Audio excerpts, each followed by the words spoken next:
Hello, you're watching the Great Canadian Bagel here, and today we have another Saskatchewan general election forecast. Now, before I begin, I'd just like once again shout out all my channel members. I really appreciate the support you guys give to the channel, and if you guys want to support the channel, by all means, go down to the link in the description below and press the join button.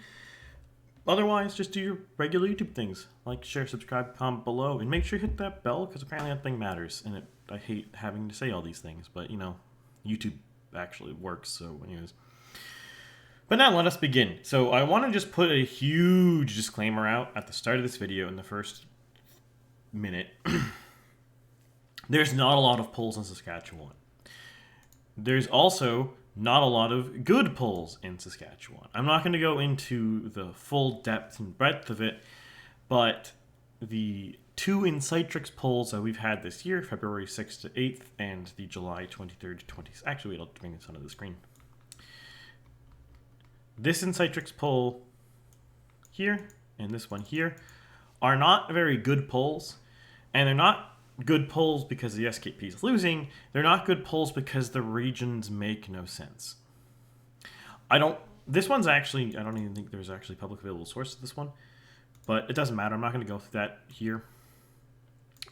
Comment below if you guys really care about me going through why I don't think those are good polls, and then I will, next time I do another Saskatchewan update, which I hopefully should do at least once more before the election, I will talk about it more.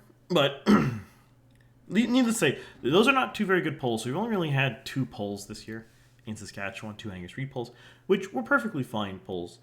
But it's very possible, because we've only had two polls, that I'm missing something in this race. Maybe I'm underestimating the NDP, maybe I'm overestimating them, maybe I just have the regions wrong. Maybe the NDP is doing good in Saskatoon but bad in Regina, or something like that. I don't know. Maybe the Saskatchewan United Party is doing something. I don't know. Because we just don't have enough polls. We don't have enough data. It's really hard to guess at what's going on because of this. And this is an issue that we're having in a couple of the races here in Canada. We have the exact same problem with New Brunswick, which we'll get into when I do New Brunswick again. But needless to say, we're having all sorts of problems here. But that does not mean I cannot make a forecast. I can make a forecast out of just about anything. So here we go. We had the forecast here as shown here, and I will just tab back over to the last one, since the last one it was in February, and this is what we got for the last one. So in the last, 6 months, 7 months, depending on how you want to count it, because I think it was at the end of February I did the last Saskatchewan video. We have had the NDP gain net 4 seats. They lost 2 in Saskatoon, but they gained 4, or is it 5 in Regina? Wait, we can do this. We can do this a smarter way. Yeah, they gained 5 in Regina, lost 2 in Saskatoon, but they also gained 1 in the north, being that part of Prince Albert. And also worth noting is a lot of these rural ridings got a lot less safe for the SKP, precisely because I started factoring in the Saskatchewan United Party. As you can see here in the February 26th forecast, I did not have them. Now, at the same token, I had the PCs a lot higher. But now that I'm including a Saskatchewan United Party, we are seeing that they're taking a good portion of the vote in the rural parts of the province. They have about 6%. Not anywhere close enough to matter unless it's very, very, very concentrated, but it's significantly more than it was before. And we're also kind of seeing a normal trend with one outlier here. So as we saw since the last update in February, that the SKP has lost about 1.5 points and the NDP's gained about 0.5 point. So about a 2-point swing towards the NDP. We are seeing places like, or we're seeing like the rest, north and south, that their the SKP's lost ground. The SKP's lost ground in Regina. They've gained ground in Saskatoon, which I think is probably just anomalous. I think that's just a matter of we just don't have enough data points. So a slight variation is going to cause a big difference. It is what it is. I can only garbage in, garbage out kind of thing, right? I don't have enough data. It's going to be weird. I don't think there's suddenly an SKP revival in Saskatoon. Maybe the February 26th one was bad. Maybe this one's bad. I don't know. We don't have the data. But I don't buy at the SKP's gaining ground right now. And now, on the NDP's part, they've lost ground in Saskatoon. Again, I'm very skeptical about that. They've gained ground in Regina. Seems reasonable. Gained ground in the north. Seems reasonable. They lost in the south. Also, doesn't seem that unreasonable. Because if you see who's gaining in the south, it's the Saskatchewan United Party. And they are gaining ground because of dissatisfaction with the SKP from the right. Because what we're actually seeing in this election overall is quite interesting. Now, I'm not going to give the same breadth or depth of analysis I do for some of the other elections here, mostly because I'm doing a little experiment for this fall because I have a lot of elections going on. So I'm going to try to do some. As you can see, this video is uploaded on Friday. I'm going to try to do some shorter videos to try to just get through a bunch of this stuff. So I'm not going to do the same depth on all these things. I'll just try to hit the high points here. I'm aiming to try to keep these ones on like 20-minute timetable. We'll see. I'm not usually good at that, but anyways. So what we're seeing with the Saskatchewan election here is there's a lot of dissatisfaction with the SKP on economics. And it's quite remarkable because it's not the conventional dissatisfaction on economics. We're not seeing the left, in this case the NDP, being, you're not doing this right, you're not spending the monies. No, they're actually upset that the SKP is wasting money. They're really criticizing the SKP on fiscal prudence and fiscal responsibility, which is quite remarkable. It's not... Now, I've talked to some people from Saskatchewan, in the Saskatchewan NDP, who are actively involved in campaigning, and they'll tell me that this is the normal thing for the Saskatchewan NDP. I don't know for certain if that's actually true, or if that's just the spin they're using for the election, because I don't really pay attention to Saskatchewan politics prior to making this channel. And I've not really done the depth of research and history of it, because it's not that relevant, the NDP's historical policies. And my experience with the NDP as a Nova Scotian is that they're just the opposite of fiscal prudence. So maybe they're different in Saskatchewan, but that seems how they're attacking it. And there's many reasons for this. The SKP's clearly not been very fiscally prudent in government. They've had a lot of spending, and the economy's not hot. It's not good anywhere in Canada, but it's particularly not good in Saskatchewan. One notable place where it isn't doing well is oil. Now, oil in the West has had a lot of uphill battles, but you compare it to Alberta. Alberta's oil production is going up steadily. Saskatchewan's declining. Saskatchewan doesn't have a shortage of oil resources. Another big issue, too, is a lot of mining resources. There's a big concern and a big push right now on royalty reform. Now, there's a lot of disagreement on exactly what royalties reform means, but in particular with things like potash and trying to use this resource royalties to better the province financially. Again, the guy I was talking to in the Saskatchewan NDP makes a lot of broad points about all the things they could do if they used this money more prudently. He's actually a very fiscally conservative guy himself. It's quite interesting. But then we have the other dimension. And this other dimension is kind of the more social side. The SKP has tried to toe the line on social conservative issues, things like parental rights and other related things. Now they're looking at banning cell phones in schools. And these are generally popular mandates, generally well supported, broadly supported. But they're also kind of a situation where it's probably enough to hold their base together, but as I've mentioned before, the optimal position for a right-wing party is to be moderately fiscally conservative and moderately social conservative. And the SKP is hitting the moderate social conservative just fine. They're giving social conservatives defensible, not extreme, not sudden, not drastic wins. So they should be doing. But they're not giving the fiscal conservatives those wins. In fact, you could say they're giving them L's because they're running a bad deficit. The economy is not doing so hot. Is it enough that they're going to lose this election? I don't think so. It's a really big uphill battle for the NDP to win. I think the election should be within like 7 weeks from now. So it's not unheard of for 7 weeks to make up 9 or 10 seats that they need to win, but it seems pretty unlikely to me.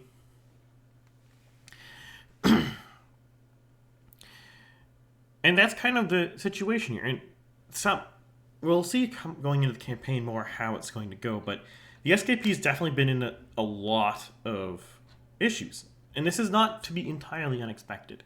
They've been in government for the better part of, I think, 15 years at this stage. I think they won 2009's election? 2007. 1 second. They won in 2007. So they've been in power for the better part of 17 years. And through a lot of that time in government, the Saskatchewan NDP, for various reasons that I'm not going to go into because I don't want to research them in enough depth to really comment on them, hasn't been a meaningful opposition party. 2020, 2016, and 2011, the SKP has won by over 30 points in each election. 2007, the first election the SKP won, they won by nearly 14 points. So since the Saskatchewan United Party has existed, took power first time, they have utterly dominated the province. And that's bad. You don't want a government to utterly dominate a province because it doesn't act well. Now, this is not to say you want a regular change in government. That's also not necessarily a good thing. In a stable, functioning society, you should see 20-year reigns of a party.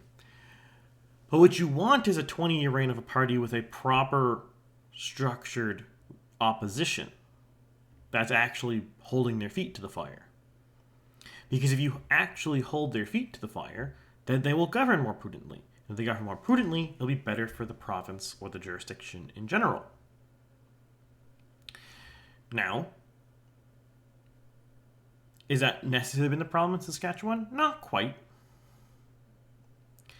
I think in a large stage, the Saskatchewan United Party got a little overzealous during the oil boom, and they just don't really know how to react to that now that the oil in Saskatchewan is slumping off. There's all sorts of things that they could do, but it really does seem to be the case to me that they're just kind of hoping that Poilievre wins the next federal election and does some things that'll make it easier for the oil industry and will boost the economy of Saskatchewan indirectly. And that could be a valid strategy if they win this election and Poilievre does win in, say, 2025, and Poilievre does reform things like the carbon tax and environmental regulations and et cetera, to actually make it so oil projects or resource projects in general can happen, because right now it can take decades to get a mine to open, for example. If those things change, it's not impossible that the Saskatchewan United Party could benefit from this and then win another election. If the economy goes better, it's easier for incumbents. The number one job of an incumbent really is to make sure that the economy is doing well. And that's why you have to make sure you're doing the economy properly. And that's why you can't be too out of sync with your base on economics. Because it doesn't matter what your social policy is per se if you utterly fail at delivering adequate prosperity. And that isn't necessarily to say you have to have endless GDP growth. That is desirable, but it's not necessary to stay in government, to keep winning elections. You just can't have negative growth. Losing ground in personal finances is a much worse thing than them gaining ground. There's a common psychological thing, and this is why most people are not problematic gamblers, where people are more afraid to lose something than they are to gain a proportional thing. The chance to lose $50 is not worth the chance to win $50 for most people. Especially if you start turning it around so it's like a 90% chance to lose $50, but a 10% chance to win $500. On average, that should even out, if I'm assuming I did that math right. But how many attempts do you have? 1. So you're much more likely to lose something than to gain something. And that's how most people view economics. They're very risk averse. They don't want to decline. This is why, more broadly in Canada, you're seeing things like the carbon tax just become suddenly entirely unpopular. Sing's abandoned it. The BC NDP is abandoning it now as long as the Trudeau government removes the mandate for it. And that's because in economic hardship, in economic bad times, people don't want to lose. I'm going to rephrase it. People don't like to lose economic progress. They're okay. They can tolerate stagnation if they're just treading water. Most people can tolerate that. But if they're losing standard of living, that's when they get really mad. That's when they start looking to vote for someone else, regardless of ideology, regardless of policy, regardless of anything. And that's the big thing the Saskatchewan United Party needs to focus on here. That's the thing they need to focus on in this election if they want to win. They need to make sure they ensure people that they are taking care of the economy, that they are concerned about it, and that they're going to make sure the next 4 years have been better than the last 4 years. Now, you can say in defense of Scott Moe that the last 4 years hasn't been entirely, or possibly at all, to his fault, depending on how generous you want to be. COVID was really bad. The Trudeau government's carbon tax has been taking a big toll. All sorts of stuff like that. Absolutely. The Keystone XL getting canceled by Biden, big hit. Absolutely. But part of what makes someone a good leader is their ability to adapt to bad situations. You could even argue the main reason why we have leaders is to react to have strong central leadership to react to negative events. The failure to pivot and react is a hit on Scott Moe. It is dragging him down. I don't think it's going to be enough for him to lose this election. But let's say he does win this election with a narrow majority. His only action then has to be to prioritize on making the economy better at all costs. Maybe that means they have to steal the NDP's ideas. Maybe that means they have to do something different. It's hard to say. But you don't go from an election that's looking like this, that's looking very close. It's not impossible that the NDP could be finishing here in the realm of 26 seats. I can't think of the name of all these ridings, but this one, this one, this one, this one, and this one are all relatively close. That's 5 ridings. If I'm just wrong by a slight margin, especially in Saskatoon, because there's not enough polls out, this could be neck and neck. 26 seats to 34? That's very, very close. Or sorry, to 35. So the thing here, the thing to watch, if not this election, but definitely next, is how the SKP tries to do something on the economy. Watch that if they're smart, their entire campaign is going to be about economics. And the NDP's campaign is going to be entirely about economics.